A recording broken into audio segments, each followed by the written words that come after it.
Central Florida, you're listening to the most electrifying show in media. A Neighbor's Choice.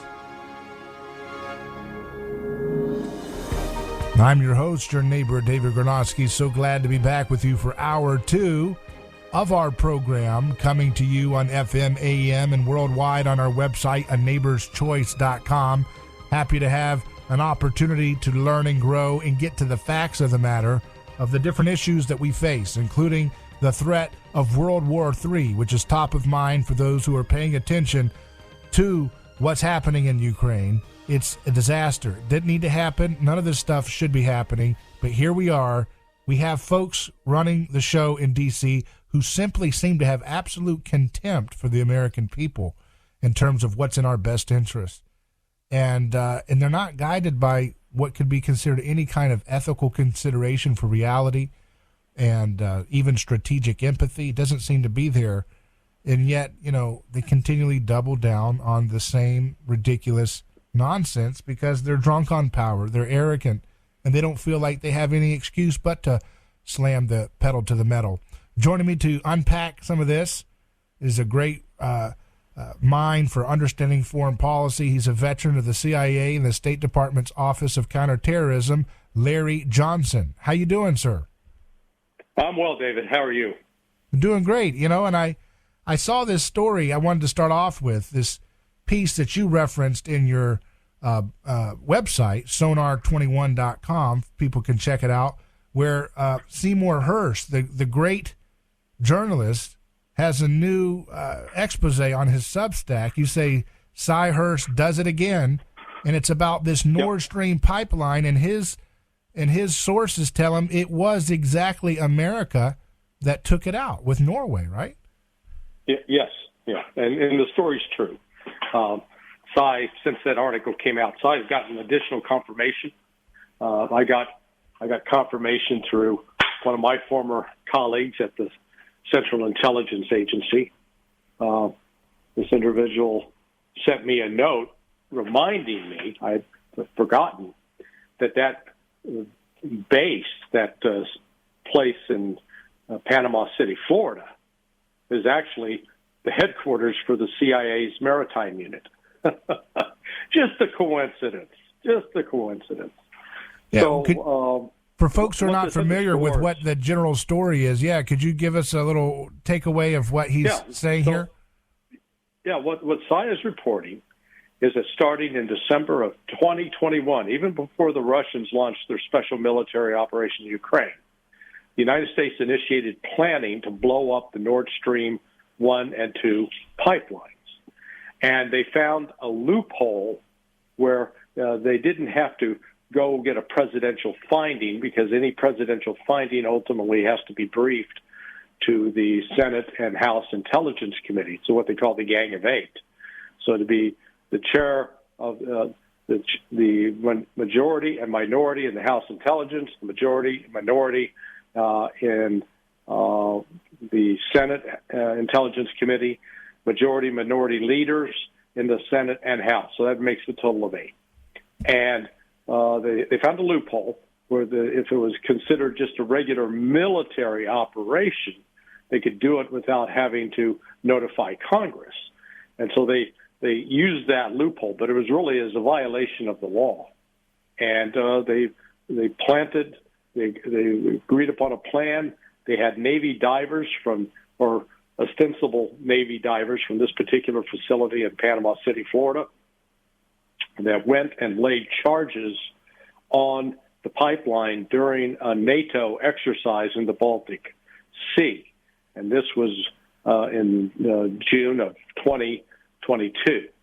And then they waited a couple of months, and then they sent out a plane, a P-8 Orion, that dropped a buoy that contained a signal that set off the explosion and blew up the pipeline. Now, what's interesting is there is independent corroboration of this from there's a YouTuber, former military special operations guy, dealt with their operations. It goes under the name Monkey Works. Works is spelled W-E-R-X. And a day or two after the pipeline blew up, he reported at the time that there was this mysterious flight over that site, but didn't detect any bombs being dropped. Well, that's because they didn't drop a bomb. They dropped a sonar buoy that was going to detonate, was wired in such a way that it would detonate the explosives. So this was an act of war by the United States against Russia and, candidly, against Germany. And it will be interesting to see what reaction occurs in Germany in the wake of this revelation. I cannot imagine that Germans will be happy to know that the United States attacked their primary source of fuel and energy, because in the wake of the destruction of that pipeline, you've had a number of businesses go bankrupt, shut down, et cetera, in Germany, not to mention the suffering of people, particularly those who are on fixed incomes. Yeah, in the Hirsch piece on his website, SeymourHirsch.substack.com, which, as you mentioned, he's one of the few journalists really left in the game, isn't he? Actual journalists, not just stenographer, authoritarian peddlers of nonsense. Yeah, no, absolutely. He's. I mean, I've known Cy for 42, 43 years. First met him when I was teaching at the American University in the Washington semester foreign policy semester program. And we'd do seminars 3 days a week, get guest speakers to come in. And so the week I was dealing with the CIA, I had William Colby, former CIA director, and then Cy Hirsch. And that's where I first met Cy. And as we talked beforehand, we found out that each of us had a son that was born that summer. And his son was named Josh, and my son's name is Josh. So we sort of hit it off on that. Cy is, he's 18 years my senior. So, he had this kid late in life.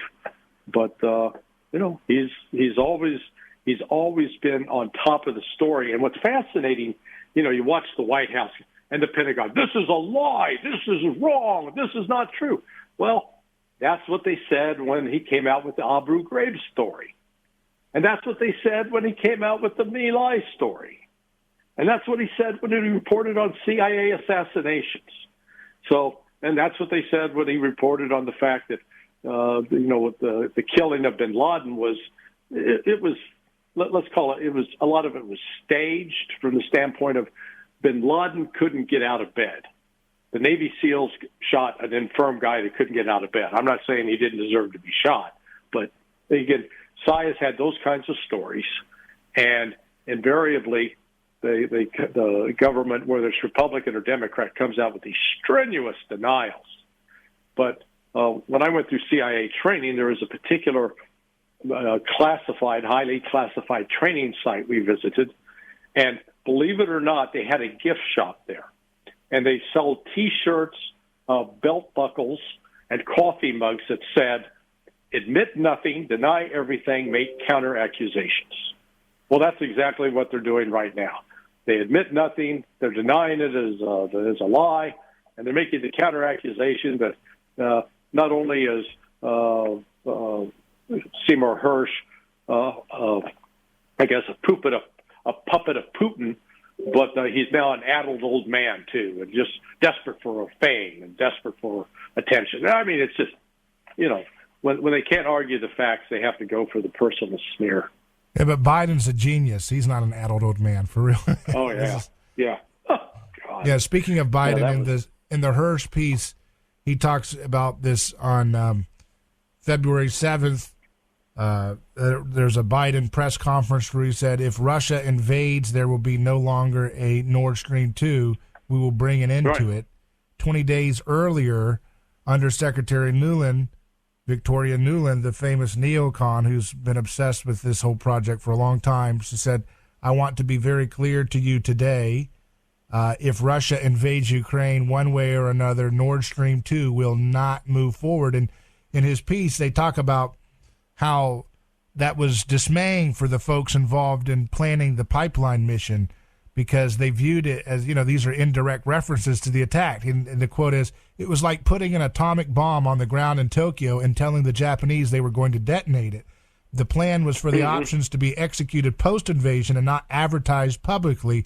Biden simply didn't get it or ignored it." Why would the Biden administration and why would Nuland, why would they be saying these things when that was a potential, alert that could mess up the situation that he had planned?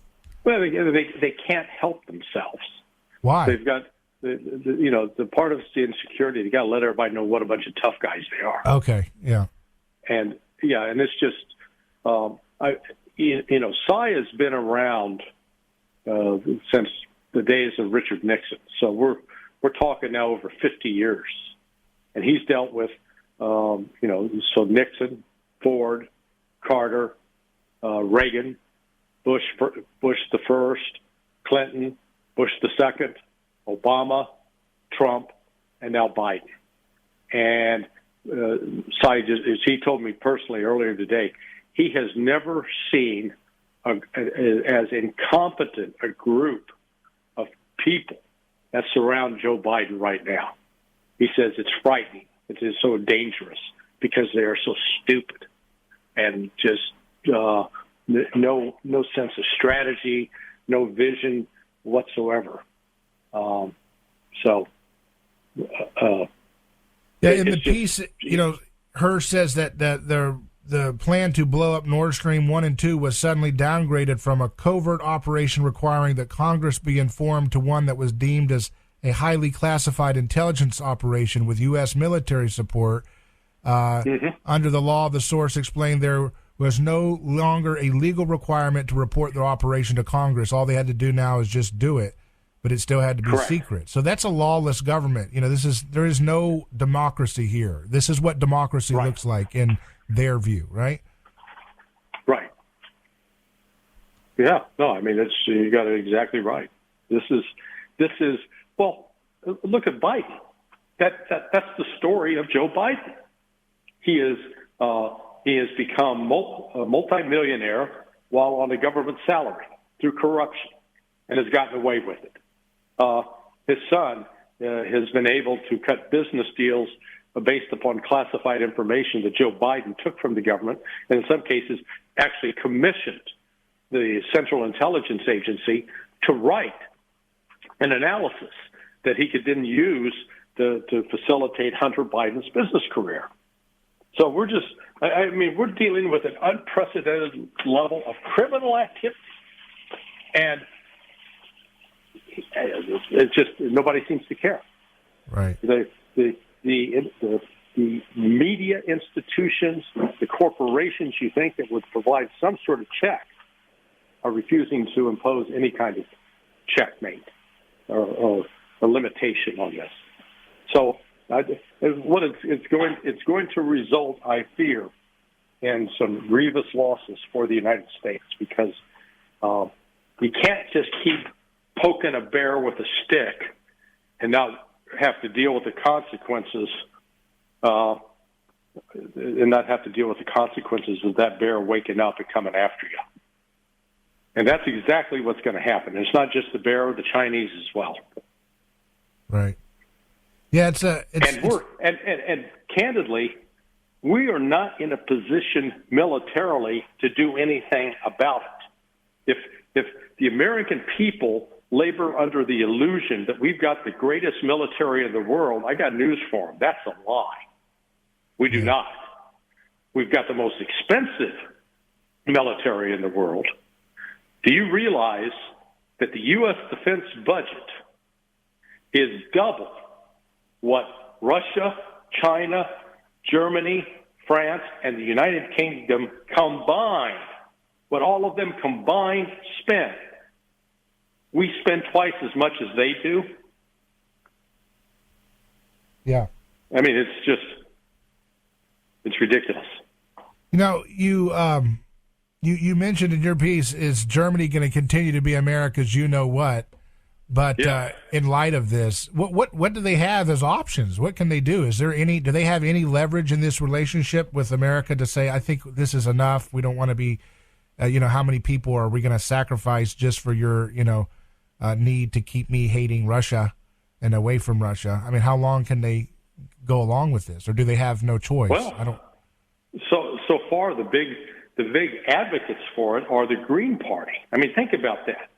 This party that is supposedly wanting to save the world from climate change and get rid of all the terrible petroleum-based fuels is embarked on a policy, course of action in their policy that's likely to result in a nuclear war, one that will leave Germany devastated.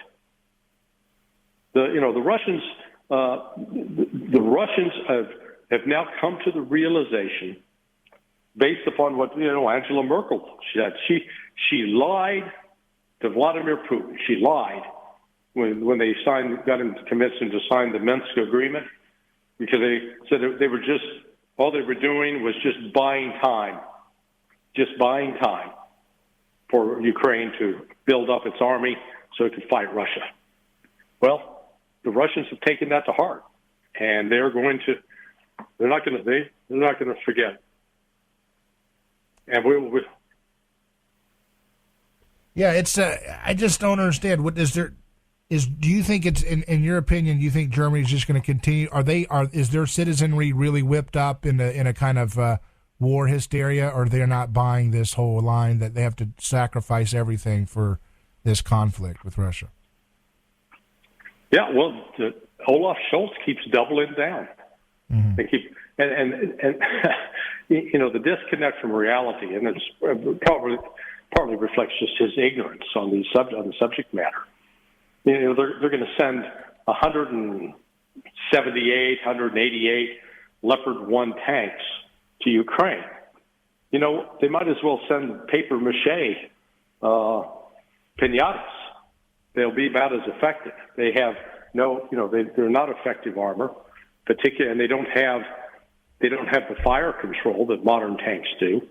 Modern tanks now are built with some systems that, as you're driving the tank, say at 30 miles an hour, the tank can still stabilize the barrel in such a way that it can hit a target downrange. These old tanks, you got to stop, line up the shot, and as soon as you stop and line up the shot, you're immediately vulnerable to being taken out by anti-tank guided missiles or another tank firing at you that's on the move. I mean, it just, it's like, what are they doing? Yeah. Why send somebody equipment that's going to get them killed? That's why I just don't comprehend.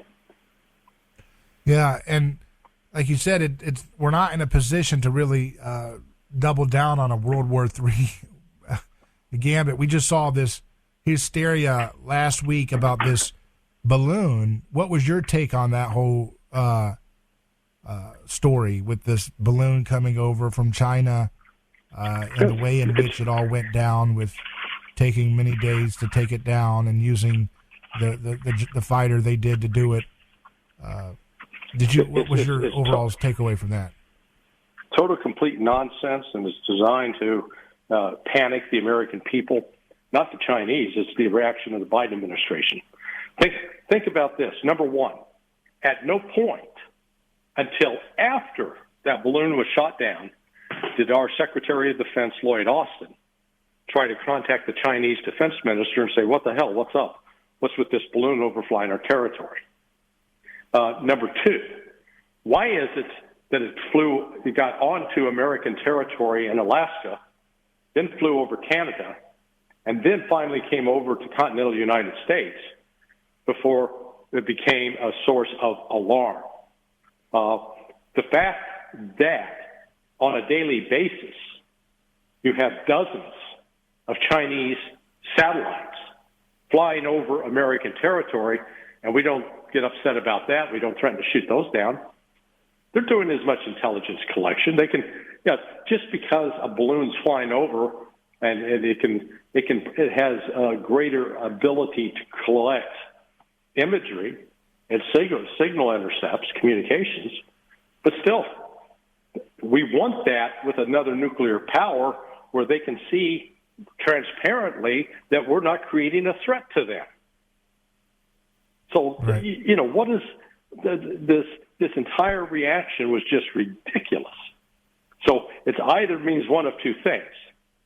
It was a complete failure of NORAD, the military entity tasked with the responsibility of alerting us to inbound objects that could threaten America.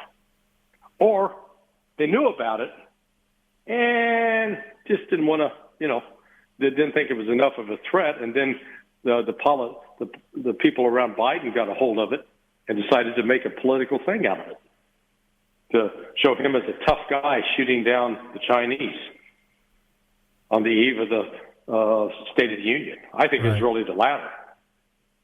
But in the process, they were so stupid they didn't realize how ridiculous it makes the United States look, using a $330 million or a $33 million aircraft. I forget how much. The Raptor is enormously expensive, and using that to shoot down a balloon. So, we're watching a level of dangerous incompetence. That's the only way I can characterize it. Yeah, it's not a pretty sight to watch people this insecure have world-destroying power at their fingertips. It's a very uncomfortable consideration, and I guess we just can't think about how precarious it is, or else we'd be in a pretty maddened state, because when they're this insecure in terms of the DC establishment, there's no telling what might accidentally or intentionally get out of hand. And that I also wanted to, this reminds me of what I saw today in Revolver News, a link to valiantnews.com about a video purportedly showing Ukraine using chemical weapons on Russian troops. Again, we're told that we're fighting for democracy and free speech and all these little Mickey Mouse values over there. That's not what we're seeing here. We're seeing a lot of horrific stuff that really reveals a lot about what DC values. Correct. Well, Larry Johnson, I really appreciate having you on, and I want folks to go to your website, sonar21.com, to see more of your content, sonar21.com, to check out your blog, and your firearms training is there as well for our Florida listeners. Thanks again. Hey, thank you, Dave. Always a pleasure.